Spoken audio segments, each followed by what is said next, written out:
আমি তোমাকে রাত 12টার দিকে এগুলো কাট দিব, তারা আসছে মুসলিমদের করে, আমরা কেন তা করব? হ্যাঁ বলুন। তুমি বলো, এটা বলা ঝুলাই বলো যে শুধু ওরা ইস্যু ক্রিয়েট করতে দিচ্ছে, এটা বলো। আচ্ছা সুন্দর করে রাখো। আচ্ছা, বলা হচ্ছে আপনাকে রাত 12টায় কার্ড দেওয়া হয়েছে, তবুও কার্ড ছিল না কেন?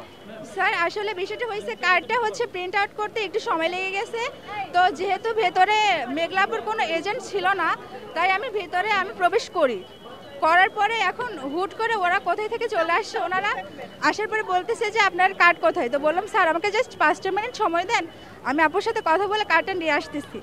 এই সুযোগে ওনারা চারপাশ থেকে আমাকে ঘিরে ধরছে যে তুমি ফেক, তোমার কার্ড নাই, তুমি হচ্ছে ভার্সিটিতে পড়ো না, তুমি হলে থাকো না। বললাম যে আমার ডিপার্টমেন্টের ম্যাম আছে, তার সাথে কথা বলেন। বলেন না আমরা কাউকে চিনি না।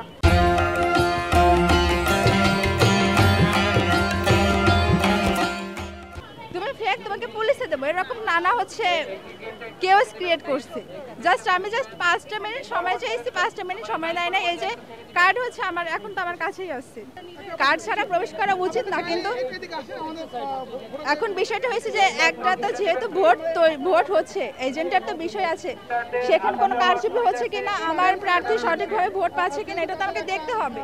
তো জাস্ট আমি গেছি আর আমি আমার ভোটটা দিয়ে ওখানে জাস্ট চেয়ারে একটু বসছি, এই তো বিষয়। এখানে ওনারা এমন শুরু করছে যেন আমি ফেক, এই সেই। তারপরে আমি আমার হল কার্ড দেখাইছি, আইডি কার্ড দেখাইছি, তারপরে হচ্ছে ওনারা কি করছে জানি, পরে আমি রাগ করে বের হয়ে আসছি। আচ্ছা, আপনার ফোন কেন নিয়ে নেওয়া হয়েছিল?